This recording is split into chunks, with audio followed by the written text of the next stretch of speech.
पायल खामोशी से जाने लगी तो डाकू ने उसका रास्ता रोका। कहाँ जा रही है खूबसूरत कन्हैया? अब तो मुझसे बच नहीं सकती। तेरे हाथ में जो खूबसूरत कड़ा है बड़ा ही चमकता है, उसे मुझे दे दे वरना अच्छा ना होगा। दूर हट जाओ मुझसे, करीब मत आना वरना तुम्हारे साथ अच्छा ना होगा। अब पायल अपनी झोपड़ी की ओर भागी और डाकू उसके पीछे पीछे भागा। आज हम इस जंगल में हिरन का शिकार करने आ ही गए। अब कई रोज हमारा बसेरा जंगल में ही होगा। वाह क्या सुहाना मौसम है, मन खुश हो रहा है। बादशाह को अचानक दरिया पर एक गाय दिखाई दी जो जल पी रही थी। अरे वाह, शिकार तो हरण का करना था, मगर चलो हरण ना सही, गाय ही सही। बड़ी ही प्यासी गाय है। चल तू अब बादशाह का पहला शिकार बन जा। तेरी प्यास हमेशा हमेशा के लिए बुझा देता हूँ। अब स्वर्ग जाकर ही जल पीना। दरअसल बादशाह बहुत बेरहम था और उसके मन में इंसान हो या हैवान किसी के लिए रहम न था। बादशाह को कई दिन जंगल में बीत गए और एक रोज अचानक बादशाह सलामत, आपको एक खबर देना है। यकीनन आप इस खबर को सुनकर निराश भी होंगे और नाराज भी, मगर मैं मजबूर और निर्दोष हूँ। मलिका का हुक्म है कि आपको इस खबर से आगाह करूँ। आप नाराज होकर मुझे कोई सजा ना दे बैठिएगा, मेरा कोई दोष नहीं। ज्यादा पहेलियां ना बुझो, जल्दी बोल क्या खबर। बादशाह सलामत, आप एक पुत्री के पिता बन चुके हैं।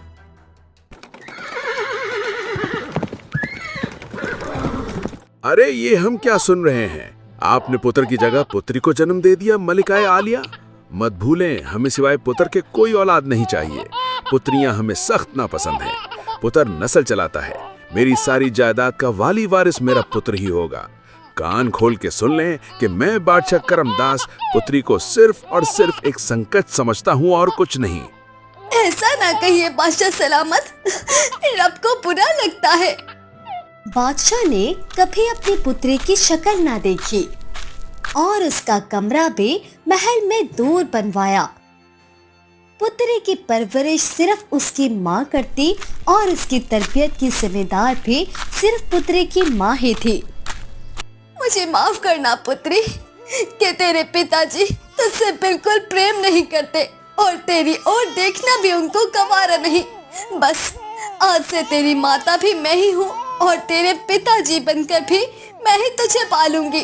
तू मेरी लाडली पुत्री है। तेरे पुत्री के कारण मेरी जिंदगी बदल गई। खुशियों ने मेरी ओर आना शुरू कर दिया। मेरी उदास जिंदगी में बहार आ गई। इसीलिए इस पुत्री का नाम मैं पायल रखूंगी। अब समय बीतता गया और सालों बीत जाने के बाद पायल 18 वर्ष की हो गई और माँ ने अपनी पुत्री पायल की परवरिश की। पायल एक खूबसूरत और होनहार पुत्री थी। ये ऋषि भोजन लेके अब तक ना आई। मेरा काम भी खत्म होने वाला है, न जाने कहाँ रह गई। भूख से जान निकली जाती है, प्यास भी लग रही है। ऐसा करता हूँ दरिया का जल पीकर गुजारा करता हूँ। अभी किसान दरिया पर गया ही था कि पीछे से उसकी पत्नी रोशी आ गई। कहाँ हो तुम कबीर, कहीं नजर नहीं आते? अरे यहाँ हूँ, दरिया पर जल पी रहा हूँ। तुम भोजन लेके यहीं पर आ जाओ। आज ताज़ा हवा और दरिया के पास ही भोजन खाऊंगा। आज तो जल का समा अजीब है। दरिया की मौजें कैसा झूम रही हैं। अच्छा चलो मैं आती हूँ। सुनो जी, आज भोजन लाने में इसलिए देर हो गई क्योंकि आज मेरी आंख लग गई तो एक अजीब सा सपना देखा। आज दिन दहाड़े सपना आ गया था। मजाक ना उड़ाओ, मेरा सपना सुनो। कभी कभी सपने सच भी हो जाते हैं। बताओ बताओ। मेरे सपने में एक सोने का पक्षी उड़ता हुआ आया और मुझसे कहा मेरी रक्षा करना, मैं तुम्हारी हर आरज़ू को पूरा करूंगी। फिर मेरी आंख खुल गई। सपना सपना ही होता है, कभी पूरा नहीं होता।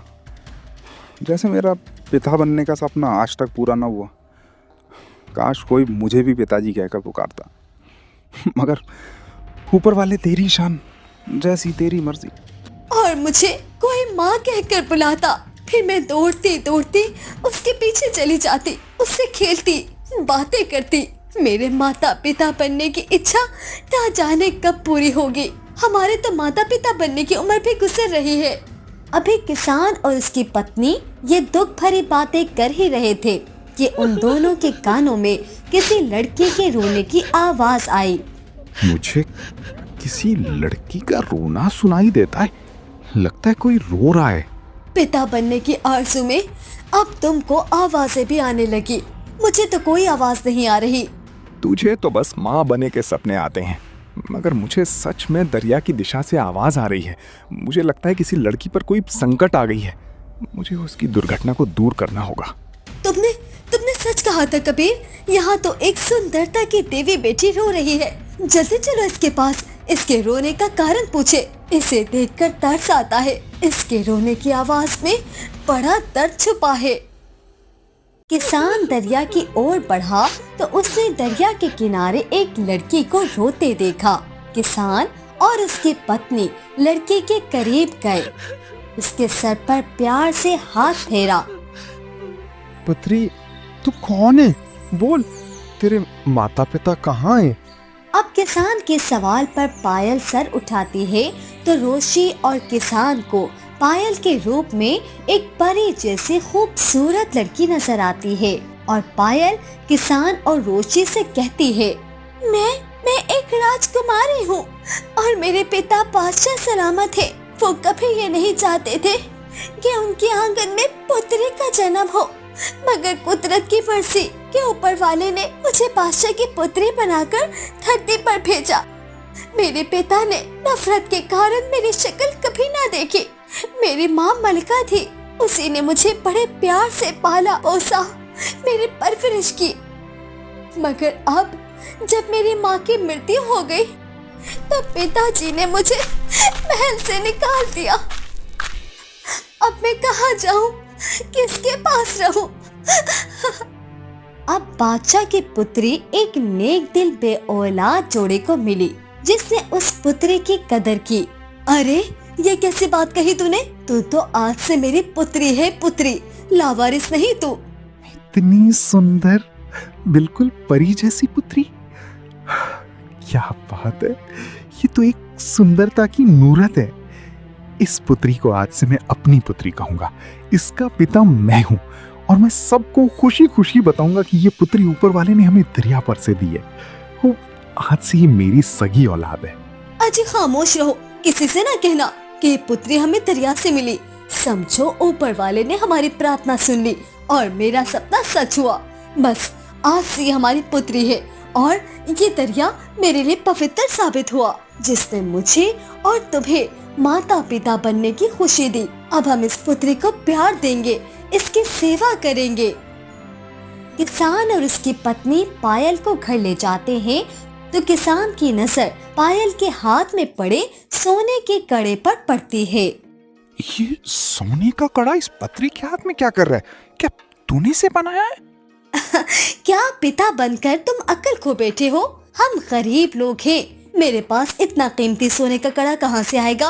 अरे वो एक राजकुमारी है, मत भूलो कि उसके लिए ये सोने का कड़ा आम सी चीज है।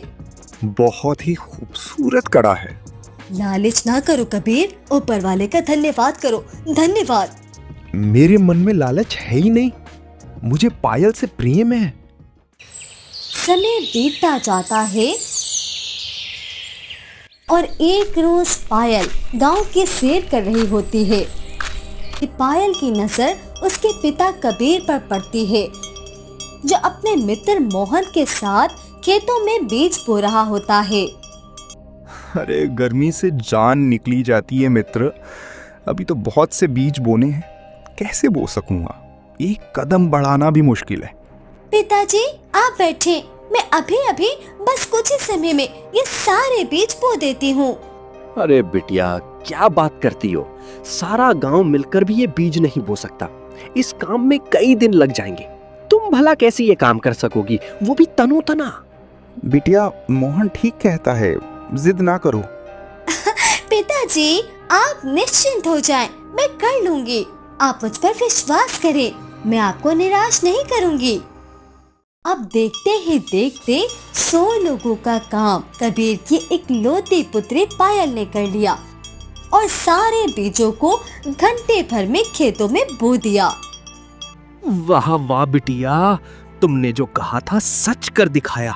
सारा गांव मिलकर भी इतना काम नहीं कर सकता था। धन्य हो कन्या, धन्य हो।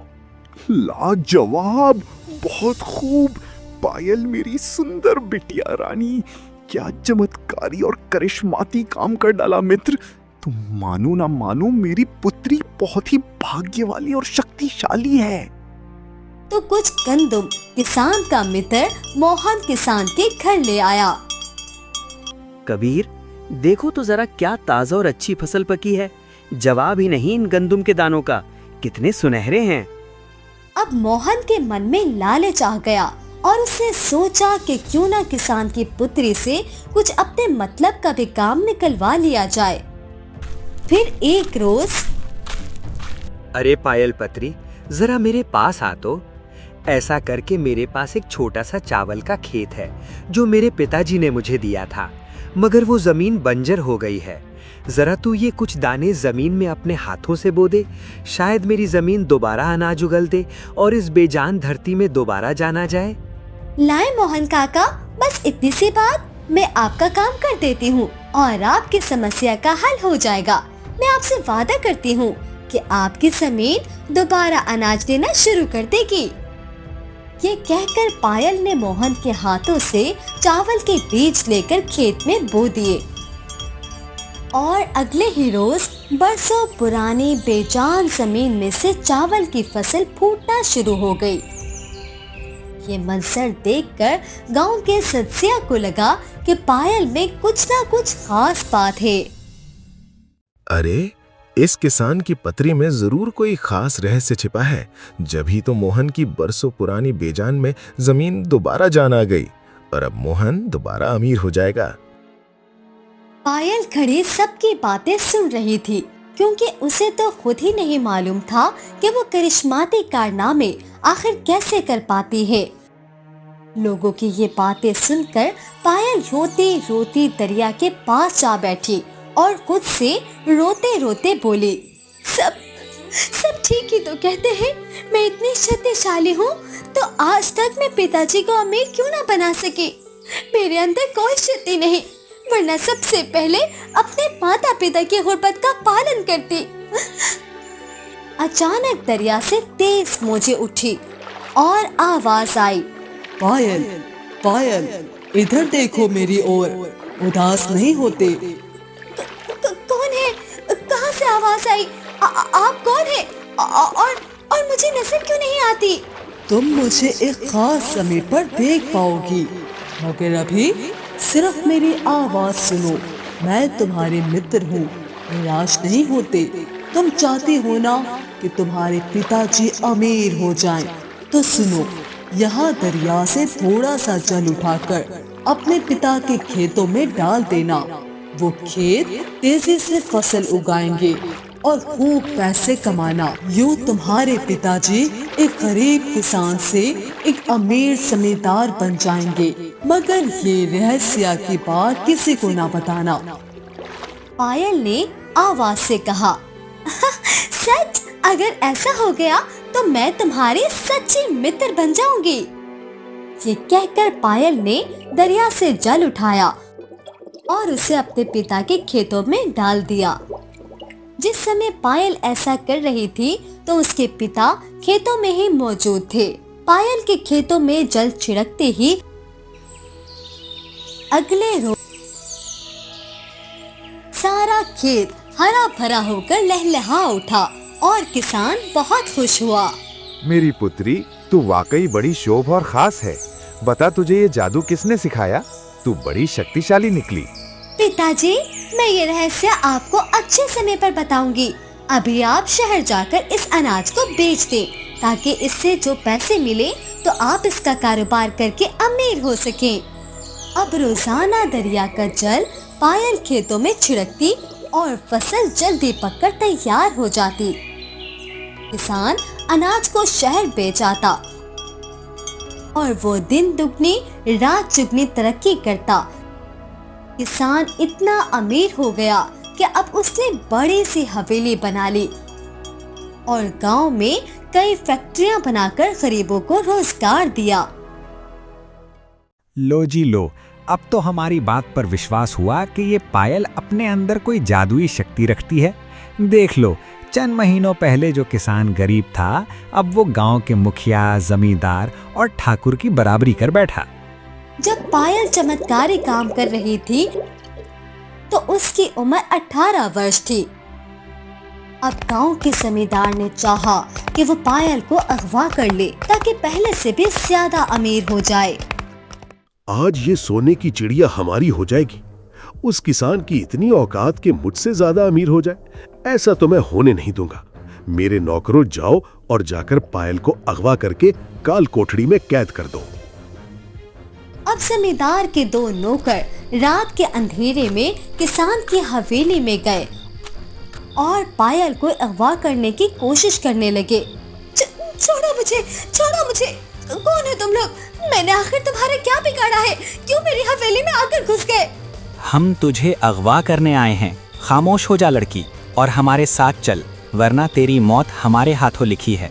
अभी जमींदार के नौकर लड़की को अगवा करके हवेली से बाहर लेकर जाना ही चाहते थे कि अचानक एक तेज हवा चली और पायल के हाथ में पहने हुए कड़े से एक रोशनी की किरण निकली। फिर नौकरों का बुरा हाल हो गया और उन्होंने खुद ही पायल को छोड़ दिया। अरे कौन है? मुझे किसने इतना जोर से थप्पड़ मारा? मुझे बहुत दर्द हो रहा है, मेरा गाल लाल हो गया, मुझे चक्कर आ रहे, मुझे डर भी लग रहा है। माफ कर दे पायल, गलती हो गई कि जमींदार के कहने पर तुझे अगवा करने आ गए। हाय हाय, क्या गजब है। कौन था मेरा हाथ इतनी शक्ति से मोड़ा कि अब तो मेरा हाथ काम ही नहीं करता। अरे मुझे तो लगता है मेरा हाथ अगर कुछ समय और मोड़ा रहता तो टूटने ही वाला था। हवेली में नौकरों की आवाजों से शोर हुआ तो फौरन किसान और उसकी पत्नी आए। उन्होंने देखा कि जमींदार के नौकर हवेली से डरकर दूर भाग रहे हैं और पायल हंस रही है। बड़े आए मुझे अगवा करने वाले, खुद की इतनी पिटाई हुई कि मुझसे डर कर भाग गए। अब पायल ने सारी दुर्घटना अपने माता पिता को बताई और पायल, तू हंसना बंद कर पत्री। यहाँ मेरा खौफ से दम निकला जाता है। तू मेरी इकलौती पत्री है। अगर तुझे कुछ हो जाता तो तेरा पिता मर जाता। धन्यवाद हो ऊपर वाले का जिसने तेरी रक्षा की और तू यहाँ हंस रही है।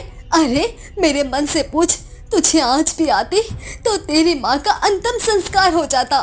बस चलो रोशी, असी वक्त सामान बांधो। मुझे ऐसे गांव में नहीं रहना जहां मेरी पुत्री की जिंदगी सुरक्षित ना हो। मैं जानता हूं कि गांव वाले और जमींदार जी मेरी पुत्री के दुश्मन क्यों हैं।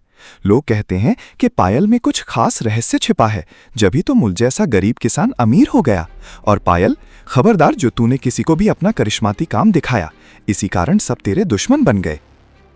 अब पायल को गांव वालों और जमींदार से छिपाने और इसके अगवा के डर से किसान और उसकी पत्नी ने गांव छोड़ दिया और साथ ही बगैर किसी लालच के किसान ने पुत्री की रक्षा के कारण अपना खेत और हवेली समेत सारी दौलत छोड़कर जंगल में जाकर जिंदगी बितानी शुरू कर दी। अब जंगल में पायल और उसके माता पिता का बसेरा हो गया। उन्होंने जंगल में मुश्किलात का सामना किया मगर मजबूरी में रहने लगे। कुछ रोज बाद देख रोशी, जिंदगी का कुछ पता नहीं, उसने कैसा पलटा खाया। कभी हम गरीब थे तो कभी जल्द अमीर हो गए, अब दोबारा हमारे हालात पर गुर्बत छा गई। क्या तुमको गांव छोड़ने पर अब अफसोस हो रहा है? मेरी पुत्री की जान जिस जगह भी खतरे में हो, मुझे वो जगह पसंद नहीं। मेरे लिए धन दौलत कुछ भी मायने नहीं रखती। मुझे मेरी पुत्री अजीज है। मैं कमज़ोर होता जा रहा हूँ। दरिया से पानी लाना, लकड़ियाँ काट कर आग रोशन करके भोजन का इंतज़ाम करना जंगल में मुश्किल है। बस इसलिए आज गांव याद आ गया। पिताजी, मैं दरिया पर से चलने आया करूँगी, आप क्यों परेशान होते हैं? खबरदार, पायल, दरिया के करीब भी ना जाना। मैं नहीं चाहता कि कोई गांव वाला तुझे देखे तो फिर तेरे पीछे पड़ जाए। अरे प्यास से दम निकला जाता है, अभी लकड़ियाँ भी काटना है और भोजन भी पकाना है। मेरे शरीर में जान नहीं कि दरिया पर जाकर जल लाऊं और लकड़ियां काटकर भोजन तैयार करूं। अब समय बीतता गया। अभी किसान और रोशी ये बातें कर ही रहे थे कि अचानक पायल का सोने का कड़ा चमका और उसमें से रोशनी निकली। मगर पायल के माता पिता ने कड़े के उस रोशनी पर ध्यान ना दिया, क्योंकि वो कुछ और ही देखकर हैरान थे। अरे ये लकड़ियों का गट्ठर कहाँ से आ गया? अभी तो यहाँ कुछ भी ना था। और ये देखो, यहाँ झोपड़ी के कोने में एक ताजे और ठंडे जल से भरा हुआ गढ़ा भी रखा है। लगता है कि ऊपर वाले की हम पर कोई खास कृपा हो गई है। ऊपर वाले मुझे इतना शक्तिशाली हस्ती बना दे कि अपने माता पिता और हर इंसान और जानवर की मदद कर सकूं और कोई हमारा कुछ भी ना बिगाड़ सके। हमारी जिंदगियों में सुकून आ जाए। समय बीतता गया और किसान, उसकी पत्नी और पायल छिपकर जंगल में जिंदगी गुजारते रहे। यूं ही कई वर्ष बीत गए और पायल मजीद खूबसूरत पुत्री बन गई। तो वहीं समय के साथ साथ किसान और उसकी पत्नी की उम्र ढलने लगी। मेरी बेटी जवान है, सोचता हूँ कि उसके विवाह का समय करीब आ जाएगा, तो कैसे उसे इस जंगल से ब्याहूंगा। जंगल में भी किसी के रिश्ते आए हैं क्या? अरे मुझे पायल की चिंता होती है। हमारे संस्कार अच्छे हैं, मगर फिर भी जंगल में कोई किसी से रिश्ता नहीं जोड़ता। चलो गांव वापस चले। मुझे पायल की सुरक्षा ने जंगल में जिंदगी गुजारने पर मजबूर कर दिया। अब गांव वापस तो कभी नहीं जाऊंगा। दूसरी ओर उसी जंगल में एक डाकू ने रात गुजारने के लिए अपनी झोपड़ी बनाई और झोपड़ी के आगे आग रोशन करके बैठ गया कि उसकी नजर एक दूसरी झोपड़ी पर जा पड़ी, जहां एक लड़की आग जलाकर भोजन तैयार कर रही थी। कितनी सुंदर लड़की है, सुबह इससे मिलने जाऊंगा। हैरत है कि इस जंगल में तन्हा रहती है। अब सुबह हुई तो पायल लकड़ियां काटने गई, जहां उसने डाकू को देखा। सन, लड़की तू कौन है और जंगल में क्या कर रही है? तेरे हाथ में ये सोने का कीमती कड़ा कहाँ से आया? हैरत है कि तू जवान जहां होकर इस जंगल में तन्हा रह रही है। पायल खामोशी से जाने लगी तो डाकू ने उसका रास्ता रोका। कहाँ जा रही है खूबसूरत कन्हैया? अब तो मुझसे बच नहीं सकती। मैं तुझे अपने साथ शहर लेकर जाऊंगा और तुझसे विवाह करूंगा। तेरे हाथ में जो खूबसूरत कड़ा है बड़ा ही चमकता है, उसे मुझे दे दे, वरना अच्छा ना होगा। दूर हट जाओ मुझसे, करीब मत आना, वरना तुम्हारे साथ अच्छा ना होगा। तुमको नहीं मालूम कि मेरे पास शक्ति मौजूद है जो तुमको जलाकर भस्म भी कर सकती है। अब पायल अपनी झोपड़ी की ओर भागी और डाकू उसके पीछे पीछे भागा। डाकू ने देखा कि पायल दौड़ती दौड़ती अपनी झोपड़ी में चली गई है, तो डाकू भी झोपड़ी में गया और बाहर निकल कन्या, बाहर निकल, वरना तेरी झोपड़ी में घुसकर तुझे ले जाऊंगा। तू मुझे अभी जानती नहीं। तुम कौन हो और किस कन्हैया की बात कर रहे हो? यहाँ तो कोई कन्हैया नहीं आई। शर्म करो, किसी कन्या के पीछे पड़े हो? क्या तुम्हारे घर में महिलाएं नहीं? अपनी बकवास बंद करो। मैं उसी कन्या की बात कर रहा हूँ जिसके खूबसूरत हाथों में सोने का कड़ा पड़ा हुआ है। मुझे वो कन्या और वो सोने का कड़ा दोनों ही चाहिए, किसी भी कीमत पर। कहीं तुम दोनों ने कड़े की लालच में उस कन्या को छिपा तो नहीं दिया? अब सोने के कड़े का सुनकर किसान बोला, हाय हाय मेरी पायल, मेरी पत्री, तुम कहाँ हो? ऐ डाकू, तूने मेरी पत्री को कोई नुकसान तो नहीं पहुंचा दिया? बता, मेरे पुत्री कहाँ है? बोल। अच्छा, तो वो तेरी पुत्री है। क्या कमाल पुत्री है, एकदम सुंदर। चलो वो न सही, तो अब तुम दोनों को कैद करके अपने साथ ले जाऊंगा। फिर तुम्हारी पुत्री खुद तुम्हारी तलाश में मेरे पीछे आ जाएगी।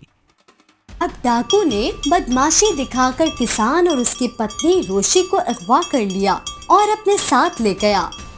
फिर उन्हें कैद कर दिया। तो दूसरी ओर माँ, पिताजी, आप लोग कहाँ हैं? मुझे क्यों नहीं दिखते? मेरे पीछे एक बदमाश डाकू लगा था, अब वो जा चुका है, मगर आप कहाँ हैं? अब पायल ने अपने माता पिता को जंगल में खूब ढूंढा, मगर उसे माता पिता ना मिले। वो उदास होकर रो पड़ी और समझी कि वो कहीं खो गए हैं। समय बीतता गया। माता पिता की याद में पायल रोती रही और झोंपड़े छोड़कर दरिया के किनारे रहने लगी। मैं अकेली रह गई।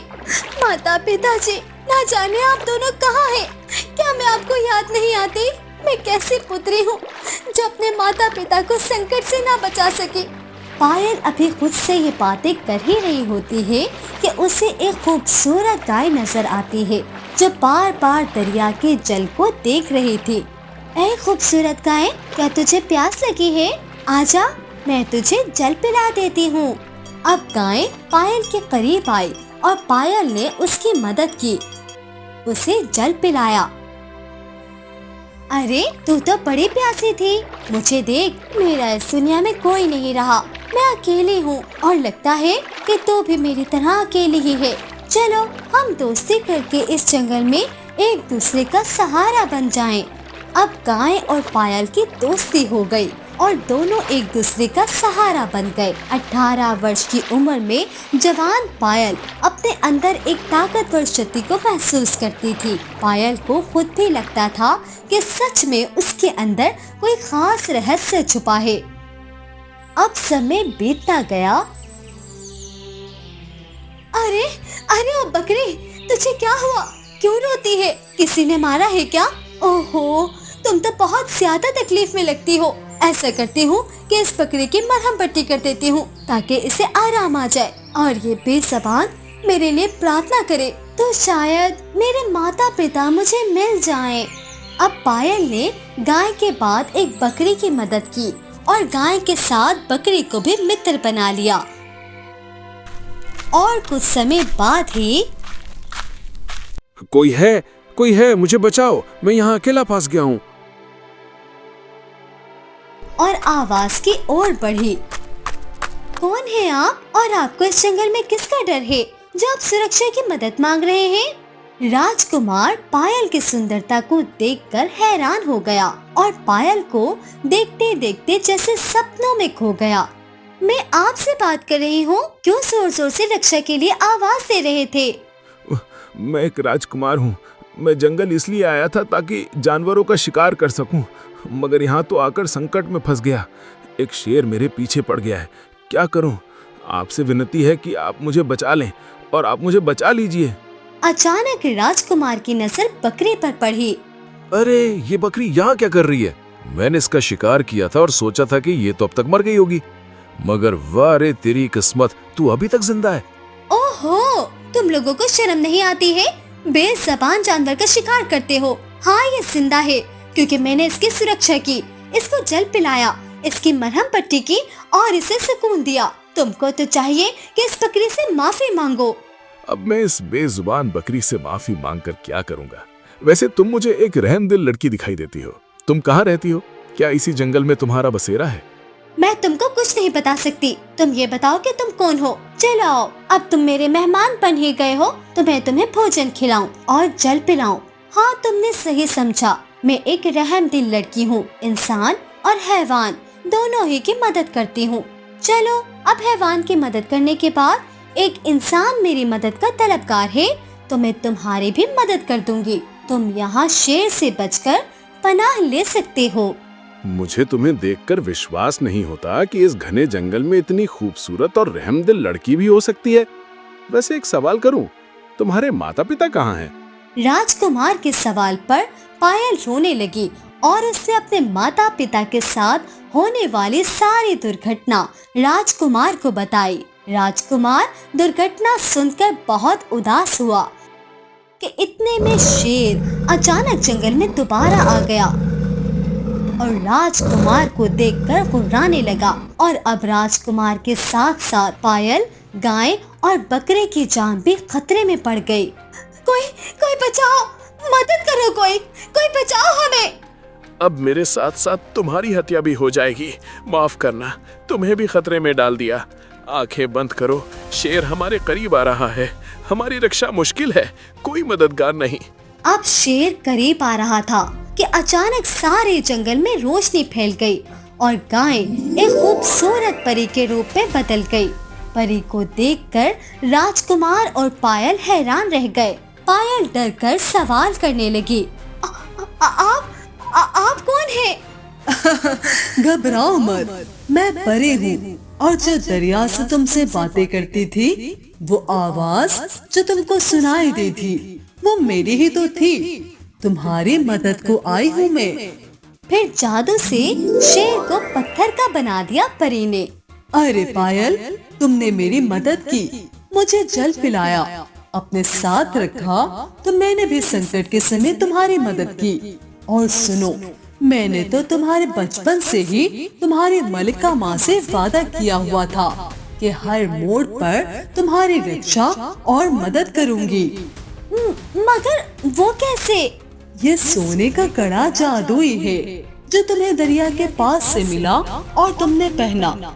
ये कड़ा मेरी तरफ से तुम्हारे लिए एक तोहफा था और तुम्हें शक्तिशाली बना दिया। इस सोने के कड़े को कभी ना उतारना।